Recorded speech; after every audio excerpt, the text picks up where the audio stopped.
Transmitter device activated. Coordinates set for Earth 2. Hello everyone, welcome back to the Earth 2 podcast, the podcast where we explore the origins and development of the DC multiverse and the legacy of Golden Age characters throughout the Silver and Bronze Ages of comics. I'm Peter Watson. And I'm David Steele. Welcome back. Thank you for joining us. This week we are looking at issue 32, well, one story I should say, from issue 32 of Green Lantern, which was published on August the 27th, 1964, with a cover date of October 1964. And this is one of my, I can't lie, Peter, this is one of my favourite comic covers of all time. It's great, isn't it? It's so dynamic. Green Lantern's power battery is absorbing Green Lantern. He's being sucked into it. He's holding on by his hands, and his pal Tom has grabbed him. He's holding him under the arms. He's trying to pull him back. And it says, featuring the power battery peril. It's brilliant. It's definitely one of those, cover concept first. Yes. And then we'll write a story after it. It's terrific.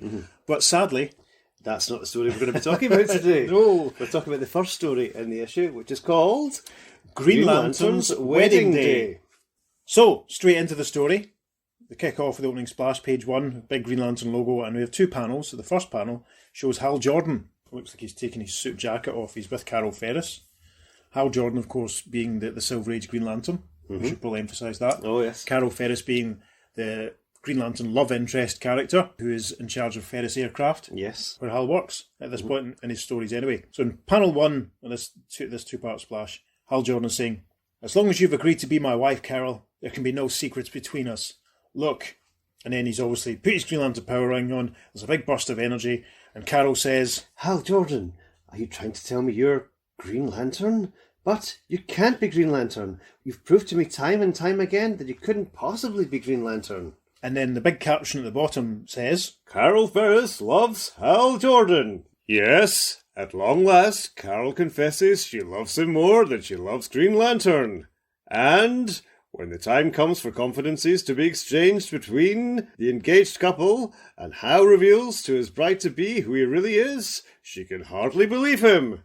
Nevertheless, she marries him and becomes Mrs. Hal Jordan, Mrs. Green Lantern 2, in the story which we call Green Lantern's Wedding Day. So on to page 2, starting the story properly, and the caption says, Hal Jordan, test pilot, walks with his lady boss, Carol Ferris, among the exhibits of the Coast City Science Fair. And in the background of this panel, we can see various big lumpy bits of equipment. There's something that looks like a very angry red angled poised lamp, and there's a bit of a sign that we can read that says, "Amazing Truth Machine. Under its lights, you cannot tell a lie." It kind of looks like one of the old-fashioned hairdryers that you sit under. Yeah, absolutely. In the 60s. The lamp shady bit would come down. So Carol's looking a bit, in the foreground of the panel, and Hal's behind her, and he's thinking, things are starting to look up in my campaign to get Carol Ferris to marry me. She seemed happy and anxious to go on this date. Maybe she's falling for me at last. He pauses before a working model of one of the prize exhibits. And it's the aforementioned Truth Machine, in fact, because Hal says, "A Truth Machine? I wonder if it really works." "Let's find out. Ask me something, Hal," says Carol as she sits in the machine. Yep, and the machine gets switched on, and the caption says, "As the rays of light play upon her." Hal, who from the background in this panel looks very much like Peter Davison, says, "Tell me, Carol, do you love Green Lantern?" "I used to love him, but not anymore." "Now, do you love Hal Jordan?" "I didn't used to, but now I do. Yes, I do love you, Hal." As Hal helps Carol out of the scientific marvel, he sweeps her into his arms. And this is a nice panel. We can see Carol's nails digging into his back as he says, "That's all I want to know, Carol. Will you marry me?" "Of course I will, Hal. I love you more than anyone else in the world." The youthful lovers leave the science fair and return to the Ferris mansion, where... We see them in a nicely turned out room, and Hal says, "Carol, dear, now that we're going to be husband and wife, there's something I must tell you. Look at my hand." And he holds his hand up and he's revealing his Green Lantern power ring. "Why, it looks like Green Lantern's power ring." And the next panel, Hal is it's basically the splash page already. Hal is opening up his shirt and his jacket and he's saying, "Yes, it's invisible when I appear as Hal Jordan, but now I can reveal it to you because I am Green Lantern." "Is this some kind of joke, Hal?" "I've known all along you've been in love with me as Green Lantern, but I wanted to win you as my real self, not as a public hero. That's why I waited until you confessed you love me as Hal Jordan, rather than as Green Lantern." "But Hal, you can't be Green Lantern. I suspected it at times, only to have you prove conclusively that you couldn't possibly be Green Lantern. And Hal, he's holding her chin in his hand. Very tenderly. Yes, very gently. And Carol's all big, high forehead and big. She reminds me of someone there. She really does. She's a bit Diana Riggy there. Yeah. An appeal, almost. The hairdo is very of its time, I suppose, isn't it? Anyway, Hal says, I see there's only one way to convince you, darling. I know you can be trusted with my secret. So, slow dissolve. Moments later, Green Lantern is carrying Carol above the Ferris estate. Now do you believe me? Oh, you'll be my hero and my husband. Hal, you've made me the happiest girl in the world. Right, another slow dissolve. On the day of the wedding on the Ferris estate, Mayor Ralph Walters of Coast City is on hand to perform the ceremony. And we see Hal, morning suit type styly with a cravat round his collar.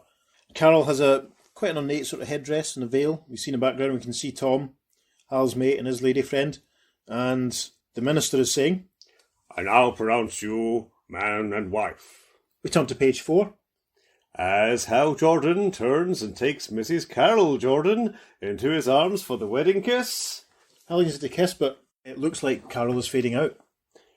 he realizes suddenly that his arms hold only empty air, that his lips kiss nothing at all. And in the next panel, Carol has disappeared completely. Hal looks shocked and he says, Carol, where are you? What's happened to you? In frightened dismay, he turns and stares. And then the rest of the wedding guests are fading out as well. And Hal says, Carol, Pieface, all the guests fading out of existence.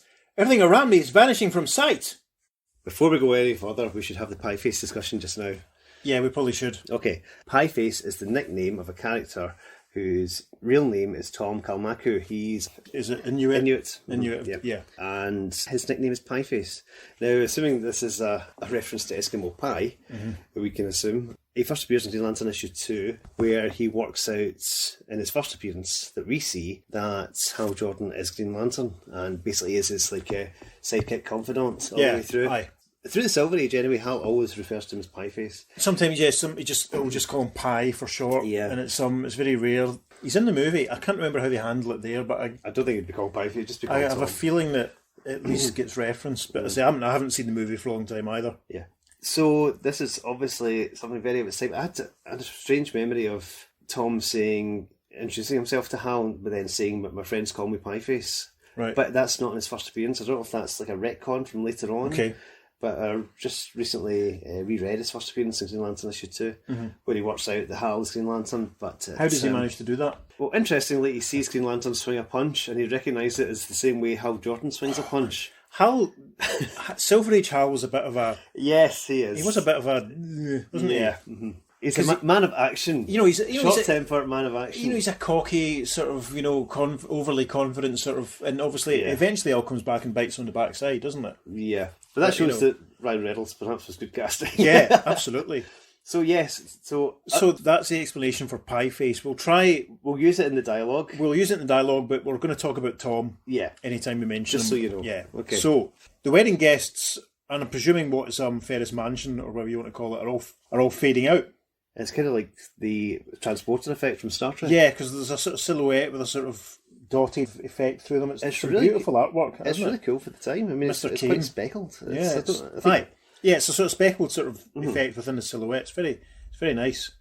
So the caption for the next panel says, The next thing Hal knows... Suddenly Hal is with Tom, and there's no sign of a wedding or anything, and Tom says, If I could only find the trouble with... Hal, hi there. Where have you been the past few days?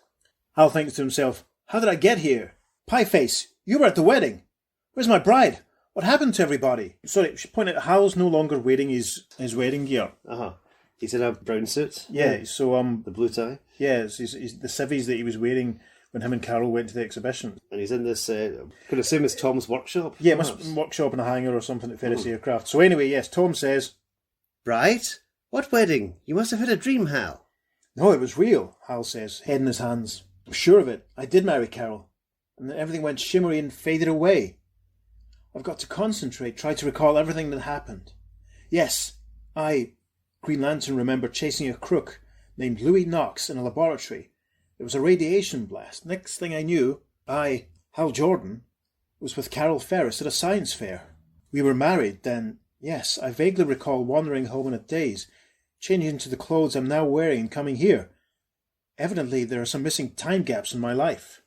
Moments later, in his Green Lantern costume, he is recharging his power ring. This is very exciting. Is this the first time I've had... The first time, yeah. The first time we've had the Green Lantern Oath. Right.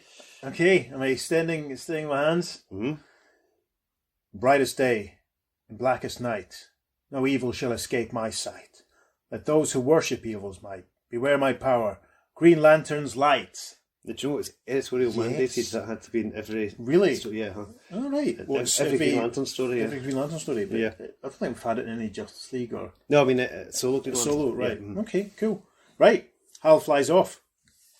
Upward he leaps on the trail of the missing hours of his life. I must find out what happened. I was married. Carol Ferris is my wife. And Tom's thinking, man, Green Lantern has had some fantastic adventures, but this one takes the cake. The wedding cake, that is. Wah. Oh, Tom. Puns. Now, there's a slight ripple effect to the next few panels because it's obviously Hal recalling what had previously happened. So the caption for the next panel. As he streaks through the air, the Emerald Crusader recalls that some days ago he was racing high above Coast City when... And Green Lantern's flying down towards a building and he sees three guys running in. And he's thinking... There they are. The gang that's been looting laboratories and science buildings of their rare metals and minerals. The next few panels are narrated by Hal, essentially. So we have a little caption panel with Hal's head, and he's obviously saying, thinking, whatever. A power beam flashed toward the building wall. And we see the building wall vanish. Yep. And one of the hoods says, huh? What made the wall disappear? And another one says... There's your answer up there, Green Lantern. And in this room, there's lots of scientific equipment. There's a desk with a lamp and a telephone and all that. So Hal's thought bubble for the next caption. An instant later, the floor elongated out over the street. And Hal's power ringed a platform to lift up the hoods, and they're all falling about the place as he lifts them into the air. There's a giant scream. Yay! We move on to page 6. Hal's recollection. The stretched out floor faded away and we see the hoods fall from the sky off of the platform. Oh no, but it's okay because Hal's got it covered. He casts his ring energy down and creates a giant, like trapeze-style safety net. Yep, and Hal thinks, I've netted the laboratory robber gang, all except its ringleader, if you pardon the pun, eh? Next caption. As a police whistle alerted the Coast City patrolmen the prisoners were waiting to be picked up, I dashed into the science building. And we see a giant Green Lantern rendered police whistle. That's tremendous. Yes, going tweets. Yep. The hoods are captured in the net at the front as Hal uses the power ring to phase his way into the building. Yep. So yes, Hal said he's after the ringleader, so he thinks he may still be inside. And Hal's caption for the next panel says, and sure enough, gunfire revealed the presence of Louis Knox. And in this panel we see Hal actually facing through from the inside of the building. And Louis Knox is firing at him with his gun. Bam, bam. Hal continues to remember. The bullets split on sharp knife edges and went flying past me. And very, very cockily, to deflect the bullets, Hal uses his power ring to create two very small daggers that literally just deflect the flying bullets. That's, as we would say in Glasgow, that's pure gallus. we would say that. And Sir Hal's next thought caption, turning and running blindly, Louis crashed into a radiation machine. Aha! Toppling it. And Hal says, ooh, and there's a massive bzzzt catchphrase. Yep. As Louis Knox trips into the machinery. And the machinery goes flying. It does look like a really nasty fall. Yeah, and he's going to break his face in a second. And there's waves of yellow energy radiating out. Yellow energy. Which are quite significant, I feel. Hal's final little recollection caption. Then, in some way I can understand, I was with Carol at the science fair. The first of my missing time gaps, and we see them back with the amazing truth machine in the background. Pretty much like the first panel we had of them there. So, slow dissolve to page 7, and the caption at the top of page 7 says, Now, in the laboratory that was robbed several days ago, the Emerald Crusader stands before a radiation detector. And we see Hal with a couple of men in suits in front of a big TV screen that's attached to a whole pile of equipment, and one of the men, presumably one of the scientists who's there, says, When Knox accidentally activated our radiotron, he filled your body and his with Espion radiation. And the other scientist says, Espion radiation, a yellowish form of energy, pulses and cycles, increasing and decreasing in intensity. Suddenly, as the Espion pulsation reaches its strong point, Hal is starting to fade out, and the first scientist says, When you disappeared, and obviously Nox too, the pulsation was at full cycle, just as it is now. Yep, Hal's fading out, and he thinks to himself, Great Guardians, I'm disappearing again. When the pulsation gets weak, I'll come back again as I did before. But where am I going? for one long moment the green gladiator is silhouetted against a barrier of splashing colours. This is a cracking panel, It's isn't it? incredible, It's yeah. reminiscent of the Superman time travel panels. It's reminiscent of the Atom and Zatanna. Yes. Recently, as we had Sinking Down in the Subatomic World and all that sort of stuff. And Green Lantern's thinking during this big psychedelic experience. Is it possible that there is another Earth where there is another Hal Jordan Green Lantern? Just as there is Earth 2 where Alan Scott Green Lantern exists and Earth 3 where Power Ring lives. And then we've got an editor's note. Then it says, Say Justice League of America number 29, Crisis on Earth 3. Now this is significant because we've done a few Flash and Flash team-ups. We've done a couple of Justice League, Justice Society team-ups. Yep. We've done quite a few now sort of Superman family related stories. But this is the first time outside of the Flash and JLA stories that someone has talked about Earth 1 as being the starting point. That is correct. Yes. And none of the World's Finest or Lois Lane stories or anything we've have done that yet. No. or Superman ones, they've talked about that. And it's a cracking panel. Be assured that this... That'll definitely be Yes, enough, these two panels together will be on the socials. So, Next instant, as he is swept through the air above Coast City of that other Earth, he gives his power ring a command. we see Hal in full flight and he's saying, Power Ring, don't let me merge with the Green Lantern of this Earth. I'm beginning to suspect that's what happened when I was bombarded with that Espion radiation. and then we get a nice close-up of Hal's face, and he continues his thoughts.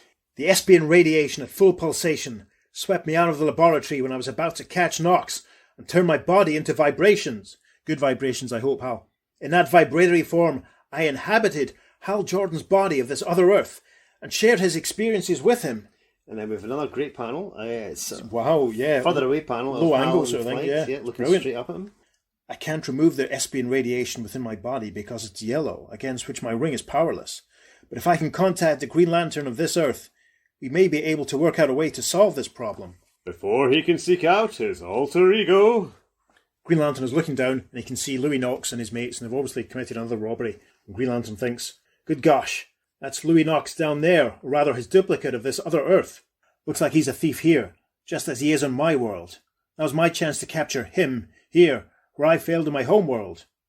as the power ring is activated in response to Green Lantern's will, And we see some green dollops of sludge basically landing on the pavement. It's tremendous. And one of the guy who's not Louis Knox says, Hey, it's Green Lantern, and he's making it rain mud balls. and the caption for the next panel says, faster and faster those globs of thick mud slap onto the ground. Soon the crooks are trying to run in mud up to their ankles. this is crazy. Yep. This is so atypical, isn't it? I mean, don't think I've ever seen Hal doing this sort of stuff with his ring before, if you pardon the expression.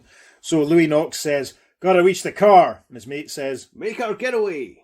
story continues on the third page following. We have an advert for some breakfast cereal and some chocolate. We have an advert for Silly Putty Okay. using Batman. That's quite interesting. So, Green Lantern's Wedding Day, Part 2, page 9. Deeper and thicker is the mud. Up to the knees it reaches, so the jewel robbers could move only at a slow pace.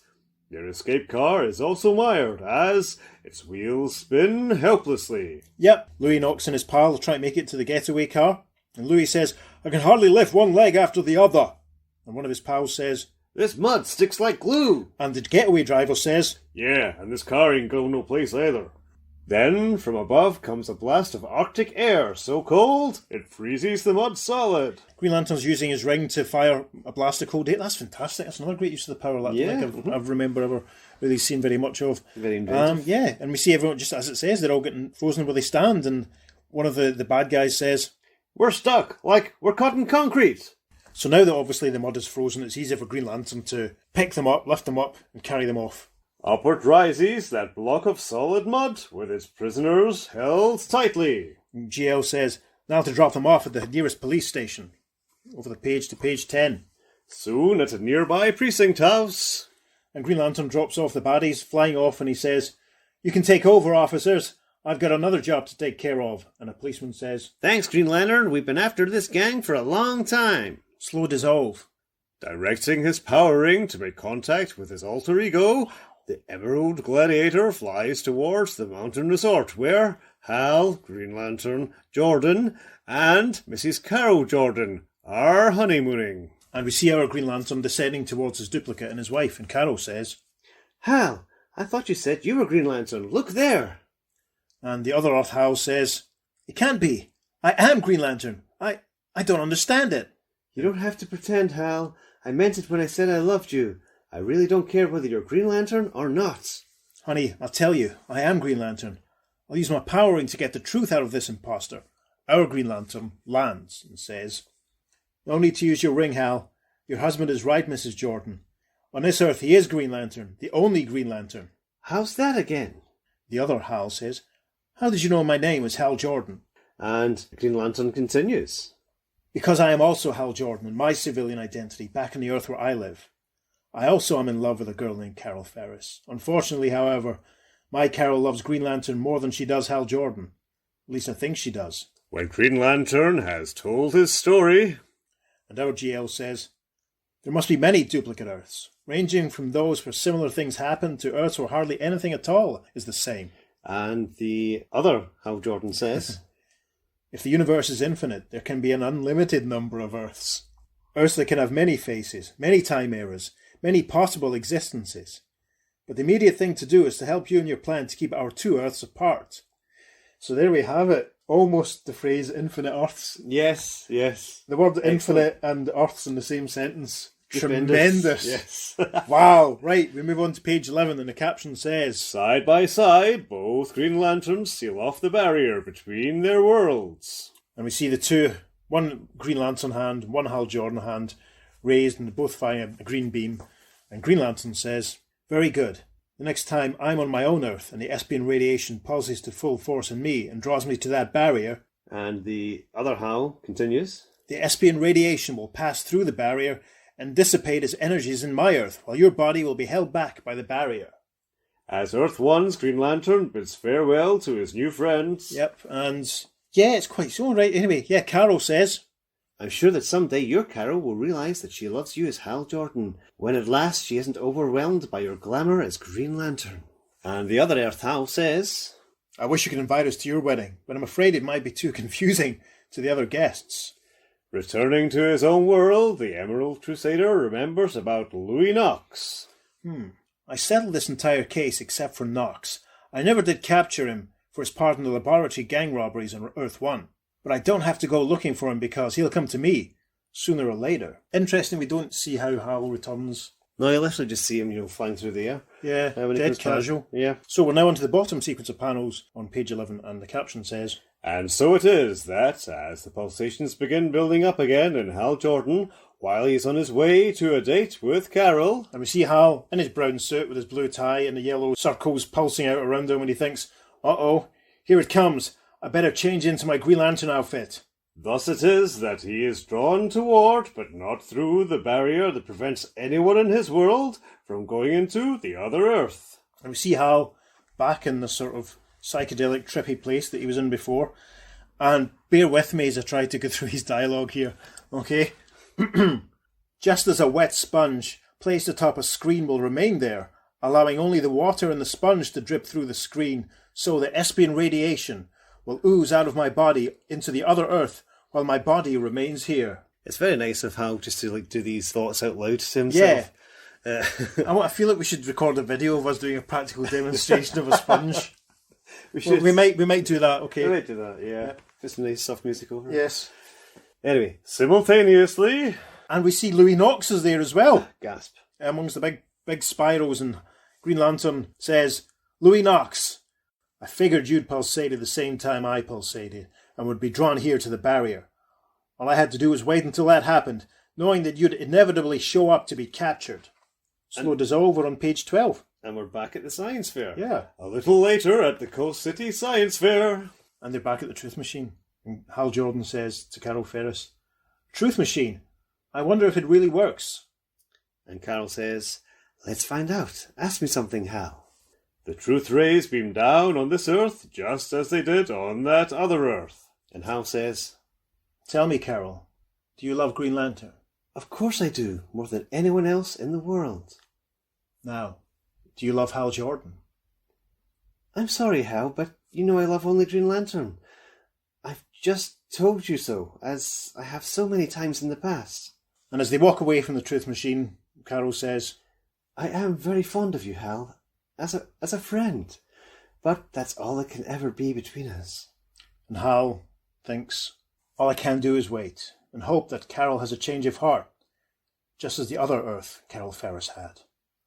The end. The end. Oh, There you go. My goodness. It's a missed opportunity.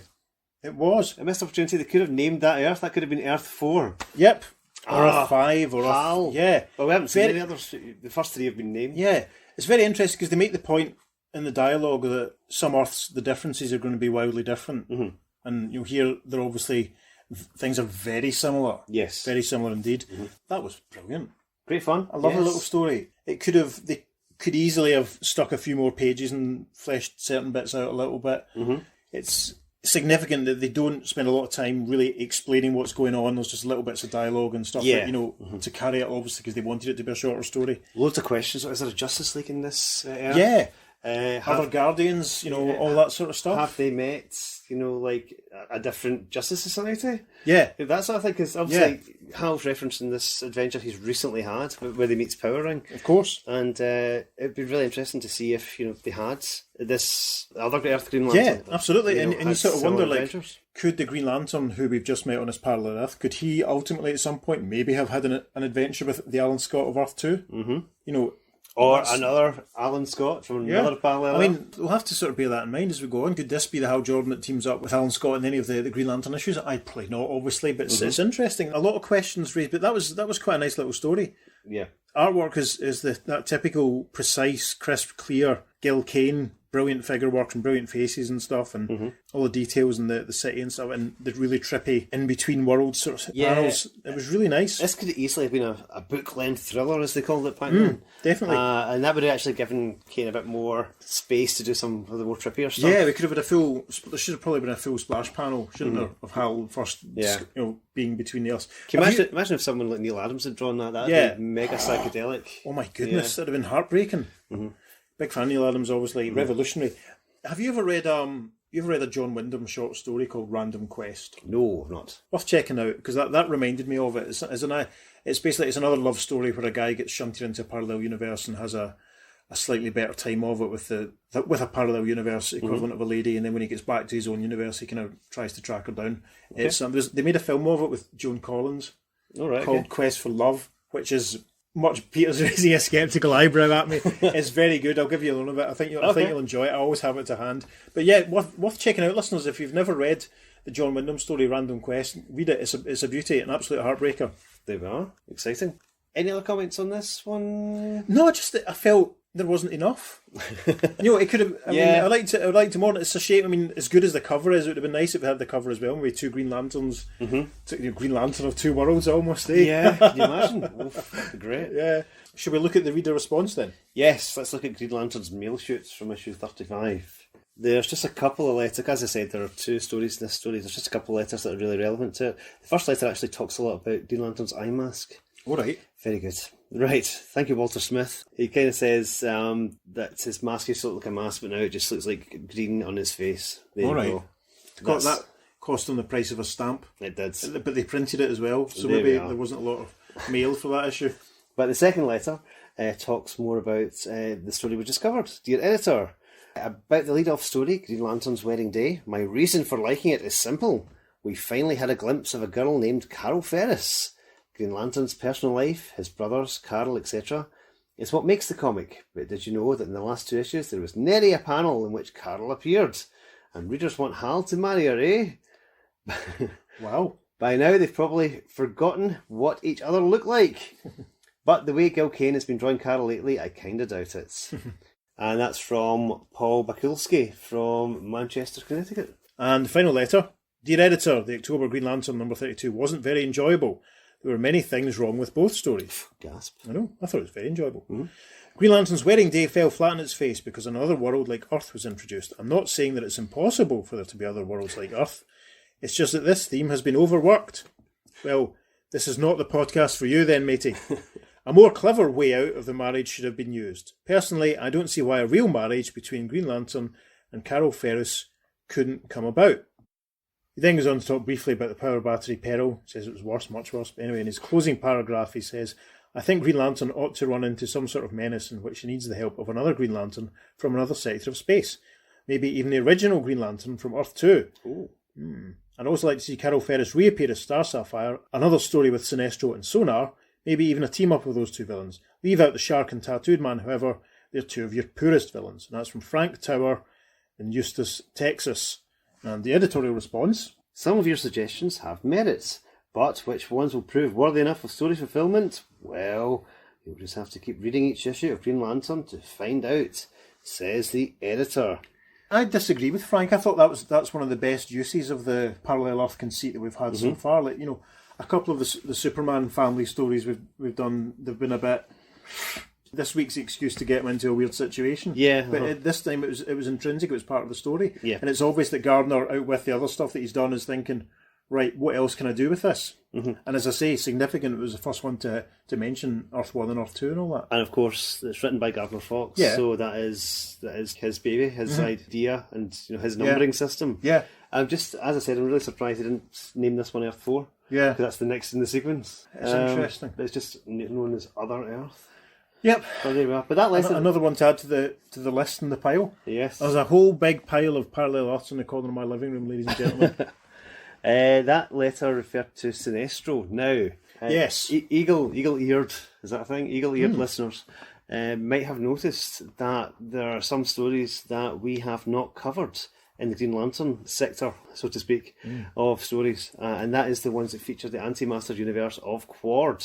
And that's primarily because Sinestro gets his power battery and power ring from Quard, and we felt really if we were to cover the Quard stories, we'd have to cover every single Sinestro. Yeah, and Quard, it's not like a parallel Earth universe, so to speak. It's the antimatter flip side opposite universe sort of thing, isn't it? Yeah. It's going to pop up a few more times and then quite significantly as we go on, and we will talk about it when we get to Green Lantern 40 before too long, won't we? Yes, and indeed it's also pretty much the big bad in Crisis on Yeah, Infinite Earths. exactly. Yeah. So it's it will have more of a presence. And we should probably say at this point, because I don't think he's popped up yet, Sinestro is a guy who's a former Green Lantern and then got his own yellow power ring and things, and is a baddie, basically. He's basically Space Hitler, for lack of a better expression. Right, yeah. What he did was he used his power ring to enforce complete order in his sector. Yes. But it was very totalitarian. Against the rules. Yeah. Wasn't supposed to do that. And he was kind of sacked by the Green Lantern Corps and taken down and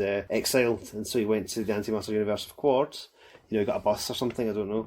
And they met up with the Weaponers of Quard, who forged him a yellow ring and a yellow power battery. So that's the origin of his abilities. But as we said, it's not really within our remit because it's not really dealing with counterparts or exactly things like that. So there's a whole history to what eventually happens with Sinestro and with Sinestro's power ring. Because Guy Gardner, who's in a Green Lantern character, he has the ring for a short while in the early 90s. Post-crisis.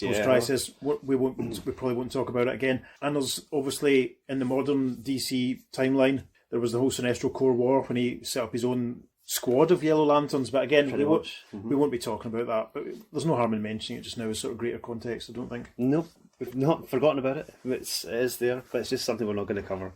So there we are. Do you think we're right in doing that? Well, let us know. Get in touch. Let us know. We're not going to change your mind, but let us know. Let us know what you thought of the story in Green Lantern 32. Did you enjoy it as much as we did? And if you want to let us know, you can email us at theearth2podcast@gmail.com. You can get in touch with us on Facebook. We're at facebook.com/theearth2podcast. We're also on the Earth2 Podcast on Instagram, and on Twitter we're at podcast_Earth2. And as ever, we'll be taking choice highlights from this issue and popping them up on our social media. We certainly will. For your enjoyment, so you can see exactly what we're talking about. As much as we love these stories and as much as we enthuse about these stories, nothing is better than actually reading them, because, yeah, they're great. I've really, really enjoyed that jail story. I think that's one of my favourites out of the ones we've done so far. There's an awful lot of scope. There's a bit of emotional depth to it that we haven't really had in, say, the Lois Lane stories that have been the usual sort of like Silver Agey nonsense. See, there was some real depth. That was good. I'm quietly moved. Good. Yes. Good. So, Anyway. on that note, I've been Peter. And I've been David. And you've been listening to The Earth 2 Podcast. Transmatter cube activated. Return coordinates set for Earth Prime. And brightest day and blackest High five. night.